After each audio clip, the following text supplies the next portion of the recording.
Vamos todos nos aquietar por alguns instantes, elevar o nosso pensamento a Deus, nosso Pai, a Jesus, nosso querido mestre e amigo, e agradecer por estarmos aqui, pela oportunidade da vida, do aprendizado e da aplicação desse aprendizado. Agradecer a essa casa que nos recebe e a presença da equipe espiritual sempre ao nosso lado. Que Jesus, na sua misericórdia, nos abrace e nos ajude a entender o propósito maior que Ele nos trouxe. Que assim seja. Hoje nós vamos falar sobre o capítulo 158 do Fonte Viva, que se chama Na Ausência do Amor. Então, Emmanuel vai trazer para nós o que acontece com a gente quando nós não temos o amor. Mas não é o amor que nós conhecemos, tá? É o amor divino, o amor puro, o amor essência. Sempre que eu estudo, eu uso muito dicionário. Eu não sei vocês, mas comigo acontece isso. Às vezes eu acho que eu sei o que quer dizer aquela palavra, e quando eu vou lá pesquisar, eu descubro que não era bem aquilo que eu pensava. Então eu não fiz diferente no início desse capítulo, porque lá Emmanuel, vocês sabem que toda a coleção Fonte Viva pega um versículo da Bíblia e trabalha em cima desse versículo. E no Fonte Viva, nesse capítulo, Emmanuel coloca um trecho de João, onde ele fala: mas aquele que aborrece, mas aquele que aborrece a seu irmão está em trevas, e anda em trevas, e não sabe para onde deva ir, porque as trevas lhe cegaram os olhos. Então eu fui lá. O que é amor? Amor é um sentimento e que ele surge em nós, ou por consanguinidade, ou por um cultivo que nós fazemos, Aqui eu vejo várias pessoas que eu tenho amor. A gente tem uma convivência forte, contínua, a gente cria isso. São laços de amor. A ausência, a falta. E o que é as trevas que Emmanuel tanto traz aqui? Porque trevas a gente pensa assim, é falta de luz, é escuridão. Mas aqui ele não é isso. A treva é a falta de conhecimento. É a ignorância que está à nossa disposição. Todos nós, hoje em dia, não há quem possa dizer que não tem acesso ao conhecimento. Quer seja por um amigo, por um livro, por uma conversa, aqui nós estamos trocando conhecimentos, Então, ele se refere à treva da ignorância, que muitas vezes eu diria que ela é benéfica para nós. Nós achamos que estar na ignorância é um bem para nós. Nós fugimos do conhecimento, principalmente o espírita, Porque a gente sabe que a partir do momento que a gente começa a ter conhecimento, a nossa consciência vai cobrar. E muitas vezes a gente não quer essa cobrança.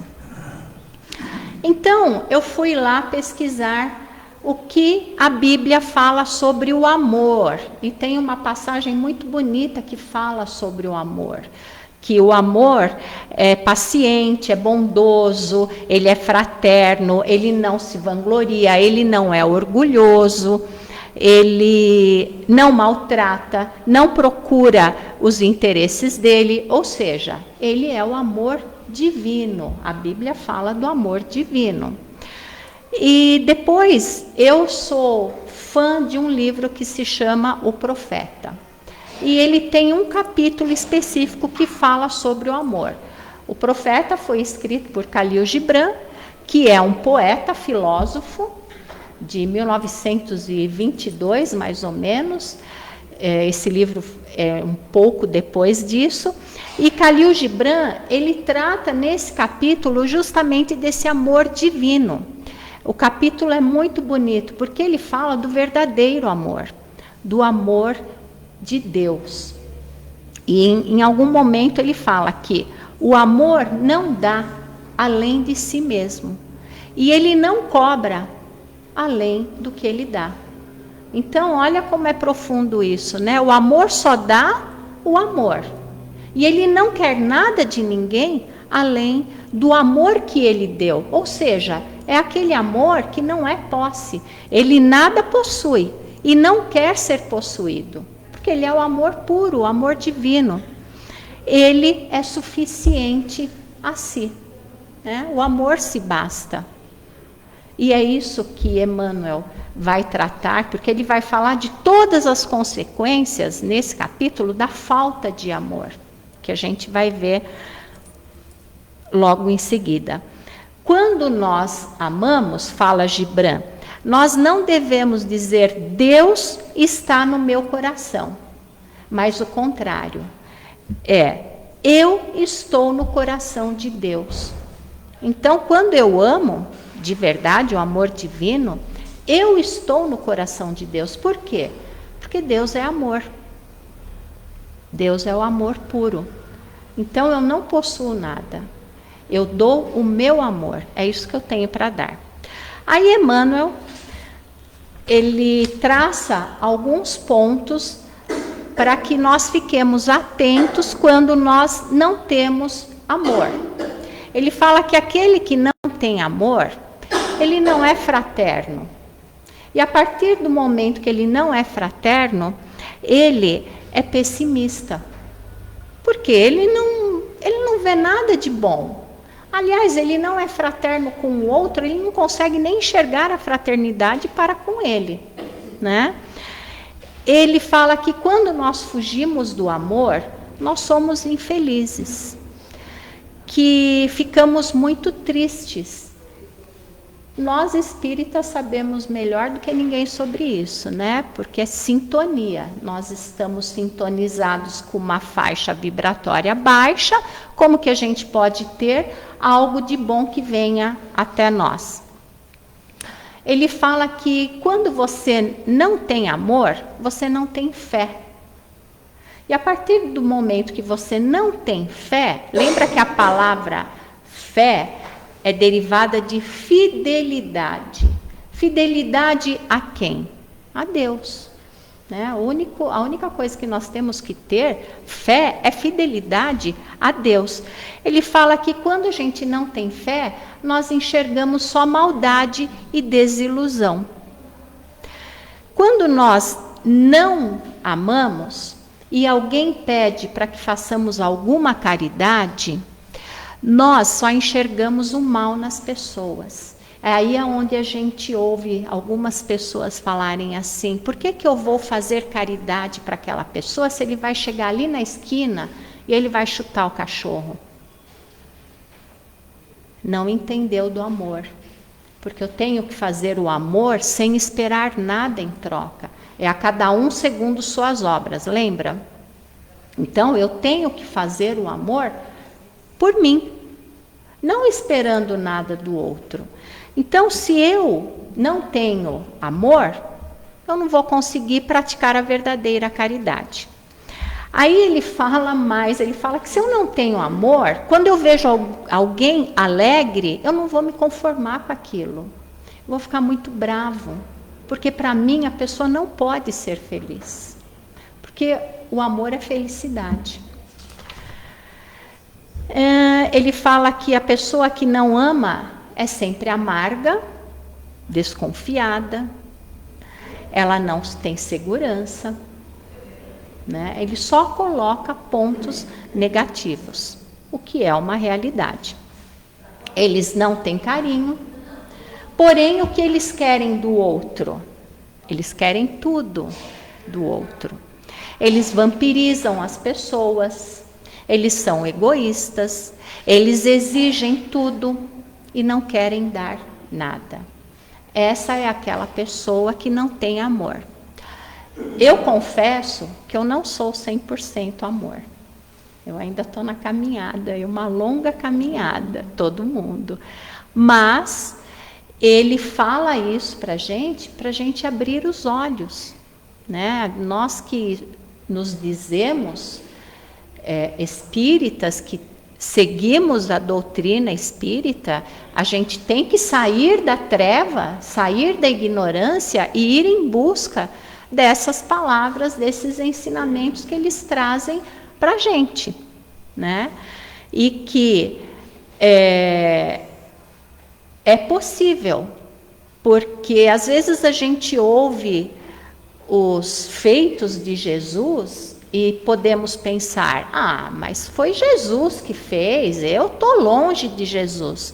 Mas vocês já pensaram que se fosse impossível para nós fazermos o que Jesus nos ensinou, ele teria ensinado? Ele teria trazido até nós? Então, se Jesus fez e trouxe, é porque é possível para nós. Nós temos que fazer a nossa parte. No fim do capítulo, Emmanuel fala que se nós nos vermos em algum desses pontos, qual é o remédio? Porque ele mata, mas ele dá o remédio, né?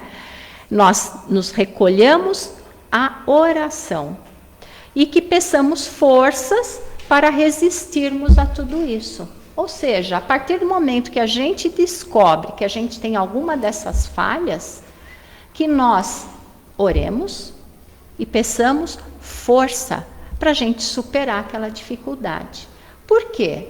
Se veio a lição, o discípulo está pronto. E eu me lembrei, quando eu estava preparando, de uma frase, eu até fui pesquisar uma frase bíblica, falando de trevas, que tem em Oséias, no Antigo Testamento, ele fala que por falta de conhecimento o meu povo pereceu. E nós estamos vivendo isso há muito tempo. E tem uma frase de Jesus que a gente tem ouvido muito nos últimos anos, conhecereis a verdade e ela vos libertará. Então, esse capítulo pede isso para nós, pede o verdadeiro amor e a verdade. Aí, pensando em tudo isso, e claro que a gente que vai falar com os nossos amigos, a gente pesquisa bastante, né? E eu me deparei com uma história de Jesus e que eu pensei, Jesus passou por tudo isso. Ele sofreu muitos ataques e ele foi vítima de muita falta de amor, muito desamor. E no livro Boa Nova, que eu sou fã desse livro, adoro esse livro, no capítulo 15, intitulado Perdão, ele conta uma história onde mostra muito bem como Jesus era atacado e a sabedoria que ele tinha por não deixar em momento algum de dar o amor divino, que foi o que ele veio ensinar para a gente. Então, ele conta que Jesus, desde que começou a sua peregrinação, Humberto de Campos, né, conta que ele foi admirado por aqueles que ele ajudava, aqueles que ele curava. Ele era odiado por aqueles judeus ortodoxos que achavam que ele era um revolucionário, que ele queria destruir a lei. Os donos de terras que tinham escravos não gostavam de Jesus, porque Jesus trazia a boa nova, ele trazia esperança para o povo. E como que um dono de escravo queria que o povo tivesse esperança? Ele não queria. Ele também era tido por algumas pessoas como um feiticeiro, então que as pessoas tinham que se afastar dele, né? Porque não tinha explicação para aqueles milagres que ele fazia. Nós espíritas entendemos que não eram milagres, mas naquela época, mais ainda, eram tidos como milagres, então poderia ser um feiticeiro. Então Jesus um dia vai até Nazaré E quando ele chega em Nazaré, ele sofre esses ataques, né? Tinha gente que ia atrás, agradecia, tinha gente que falava mal, e os apóstolos, alguns deles, começaram a tomar as dores de Jesus, começaram a discutir com o povo. Não, você está errado, você está certo, Jesus não é nada disso. E Jesus, como sempre, ouviu quieto e chegou, fez o pouco que ele pôde fazer. Chegou um momento, ele falou: gente, vamos embora, nós não vamos mais ficar aqui, o trabalho já foi feito. E de lá eles foram embora. Depois de alguns dias, Pedro e Filipe foram conversar com o mestre. Mestre, a gente te defendeu, por que você não falou nada? Aí eu vou ler, tá? Porque eu não sou digna de falar de cabeça as palavras de Jesus. Aí é claro que ele dá a lição que ele sempre esperava. Esse livro, gente, quem nunca leu, eu indico para todo mundo, porque esse livro mostra a sabedoria de Jesus, conta as passagens mais importantes de Jesus e mostra como ele era a pessoa mais equilibrada que a gente já conheceu. Ele esperava o momento certo e o jeito certo de falar e de demonstrar o amor dele por todos. Então Jesus falou: acaso poderemos colher uvas nos espinheiros? De modo algum me empenharia em Nazaré numa contradita estéril aos meus opositores. Olha a sabedoria, a gente compra briga até pela formiga que entrou na nossa cozinha.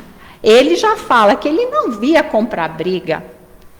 Contudo, procurei ensinar que a melhor réplica é a do nosso próprio trabalho, do esforço útil que nos seja possível. A gente não sabe disso? Que é pelo exemplo que a gente consegue mostrar o certo e o errado? Adianta falar, não vai por ali que você vai cair? Não, é o nosso exemplo. Nesse particular, não deixei de operar da minha esfera de ação, de modo a produzir resultados à nossa excursão à cidade vizinha, tornando-a proveitosa, sem desdenhar as palavras construtivas no instante oportuno. Ou seja, ele fez o trabalho dele na hora certa, do jeito certo, não perdeu tempo, ele não fez nada de errado, ele foi o equilíbrio puro. Não arrumou briga, não discutiu com ninguém, a cada um segundo a sua obra. De que serviriam as longas discussões públicas, instada de ataques e zombarias? Ao término de todas elas, teríamos apenas menores probabilidades para o triunfo glorioso do amor e maiores motivos para a separatividade e odiosas divergências. Ou seja, a gente tem muito que aprender, né? Eu, pelo menos, tenho muito que aprender. Só devemos dizer aquilo que o coração pode testemunhar, o exemplo, mediante atos sinceros, porque, de outra forma, as afirmações são simples ruído sonoro de uma caixa vazia. Então, ele mostra que, além dele ter o puro amor, a pura sabedoria, ele sabe fazer as coisas. São exemplos para todos nós. E numa outra passagem, aí no livro do Chico também, o Boa Nova também é do Chico, Contos desta e doutra vida, tem uma passagem no capítulo 13 que se chama A Única Dádiva. Conta a história que Simão Pedro estava com Jesus, eles estavam tratando de doentes, haviam 20 dias já. E nesses 20 dias, Simão ouvia muitas pessoas falando a boca pequena que eles estavam dando um cobertor, mas que eles estavam levando por fora alguns. Que eles davam remédio, mas eles ficavam com coisas para eles. Ou seja, eles estavam fazendo o trabalho, mas tinha gente que mesmo recebendo, ainda ia falar, né? Então ele, depois desses 20 dias, ele estava exausto. Não exaustão física. Ele estava decepcionado, né? Porque colocou expectativa no trabalho, né? Tudo que Jesus nunca fez. Então ele resolve se isolar de todo mundo.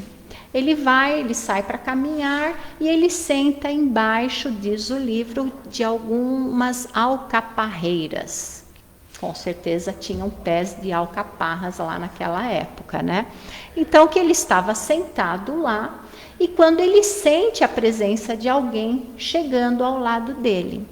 E quando ele olha, era nada mais, nada menos do que o mestre.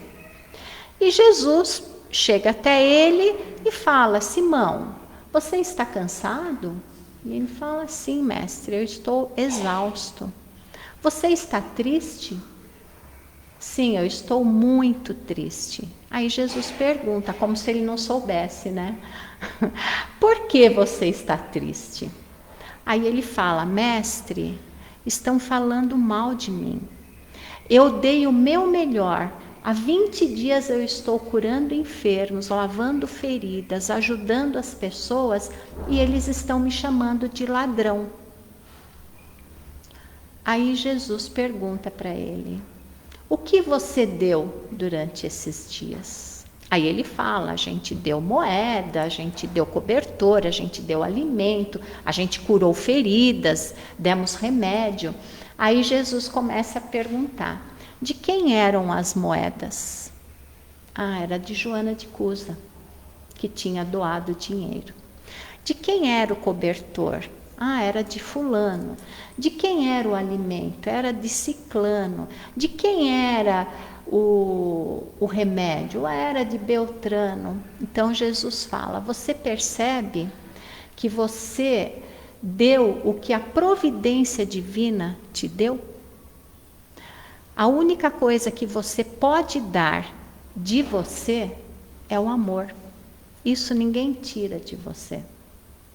Então, Jesus nos ensina que quando nós fazemos a caridade, quando nós praticamos o bem, com quem quer que seja, tem que ser como ele fazia, sem expectativa, sem esperar retorno, sem esperar um agradecimento. Eu sei que é difícil para a gente ainda vive esse patamar ainda de quando, sei lá, às vezes quando a gente dá passagem para um carro na nossa frente, o cara não agradece, o que a gente fala? Olá, nem muito obrigado ele falou, né? A gente sempre espera essa troca, mas Jesus ensina que tudo o que nós temos é empréstimo de Deus.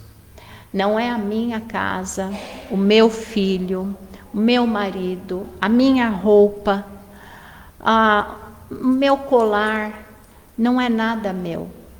É tudo empréstimo. Porque a partir do momento que for bom ao universo que seja retirado, ele será retirado.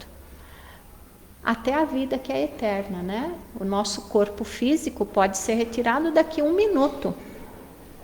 Aqui ninguém tem garantia de nada, a não ser do amor que nós damos a todo mundo. Então ele diz a ele que ele tem que dar a única coisa que ele tem, que é o amor.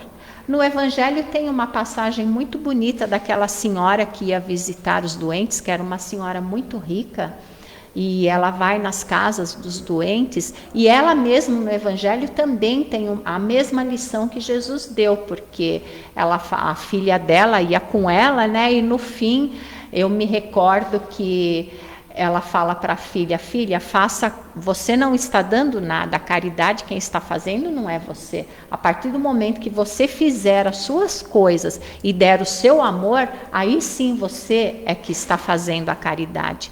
Enquanto isso, eu estou dando o que Deus me dá. A única coisa que eu tenho para doar de verdade é o amor, né? E por último, para encerrar, no livro Agenda Cristã, também de Chico, no capítulo 28, ele fala algumas coisas que para mim foram muito boas, por isso que eu trouxe aqui para a gente. Ele fala que vigiar não é desconfiar, porque a gente fala muito, né? Vigiai e orai. E vigiar para a gente é ficar atento a tudo, né? E não. Vigiar é acender a própria luz, ou seja, é nossa obrigação buscar o conhecimento, sair da treva, ajudando aos que se encontram nas sombras. Ou seja, se eu tenho algum conhecimento, é o que a gente faz. A gente troca muito conhecimento. Aqui nós estamos trocando, apesar de que só eu estou falando igual uma matraca, mas a gente está trocando conhecimento, né? Então é isso, eu estou dando um pouquinho da minha luz para vocês. E vocês, em contrapartida, também estão dando, a gente faz uma troca de conhecimento. É isso que é o vigiar, é trocar. Aí ele fala, defender não é gritar, é prestar mais intenso serviço às causas e às pessoas. Ajudar não é impor, é amparar, substancialmente, sem pruridos de personalismo, para que o beneficiado cresça, se ilumine e seja feliz por si mesmo. Ensinar não é ferir. A gente, infelizmente, a gente tem, eu pelo menos posso falar de mim, tem muito disso, né? Eu estou te ensinando, eu sei mais do que você, eu estou ferindo o outro. E ensinar não é ferir. Ensinar é orientar o próximo amorosamente para o reino da compreensão e da paz. Renovar não é destruir. Nós estamos em momento de renovação, né? Mais do que nunca. É respeitar os fundamentos, restaurando as obras para o bem geral. Esclarecer não é discutir. É auxiliar através do espírito de serviço e da boa vontade, o entendimento daquele que ignora. Amar não é desejar, é compreender sempre, é dar de si mesmo, é renunciar aos próprios caprichos e sacrificar-se para que a luz divina do verdadeiro amor resplandeça. Então, eu desejo a mim e a todos aqueles que... Nós somos todos um, né? Aqui nós vivemos num planeta ainda de dualidade, a caminho de um mundo de regeneração. A gente ainda precisa da dualidade para aprender. Estamos começando a entender, a tentar sair dessa dualidade, a focar só na virtude, mas a gente ainda está caminhando. Então, o meu desejo de fundo de coração mesmo é que a gente consiga praticar cada dia mais esse amor que Emmanuel traz para a gente, que Jesus ensinou, sabendo das nossas dificuldades, ele não deixou de ensinar, ele cuida de nós até hoje, ele está vigilante ao nosso planeta. Eu diria que ele é o nosso maior torcedor, pois ele é o planejador planetário, né? Ele é o nosso Cristo planetário. Então imagina a força. Quem já leu Brasil, Coração do Mundo, Pátria do Evangelho, vê quantas vezes Jesus se reuniu pelo nosso país. Né? Desde antes do descobrimento, tudo foi feito para que o Brasil realmente floresça. Em que o Brasil vai florescer? No amor. Né? Nós somos acolhedores. Então, que a gente consiga cada dia mais acolher esse amor divino e passar para todos aqueles que nós conversamos, que nós convivemos, que nós temos afinidade, essa troca, esse amor puro. Tá bom? Então a mensagem de hoje é essa. Que Deus nos abençoe e proteja, que os bons espíritos continuem nos amparando e conseguindo estar ao nosso lado sempre. Eu vou fazer a prece porque eu descobri que eu que tenho que fazer a prece também. Então, em agradecimento a mais este dia, queremos agradecer, Senhor, por todas as oportunidades que temos de esclarecimento. Afinal, a luz é oferecida a todos. Basta que nós tenhamos o coração aberto para receber tudo aquilo que nos é ofertado. Que nós tenhamos, Senhor, a Tua ajuda naquilo que for o justo e o necessário para cada um de nós. A Tua bênção, Teu amparo e o Teu amor que está sempre conosco. Que as falanges do bem que nos acompanham diuturnamente estejam um pouco felizes com nós, para que ao retornarmos à nossa verdadeira pátria, o façamos com alegria, a alegria de termos vivido, de termos dado o nosso melhor, de termos doado o nosso melhor e de termos recebido em troca o melhor de todos aqueles que partilharam da nossa presença. Muito obrigada por mais este dia, que essa semana seja de muita paz a todos do nosso planeta, do nosso universo, do nosso cosmo. Que assim seja, Senhor.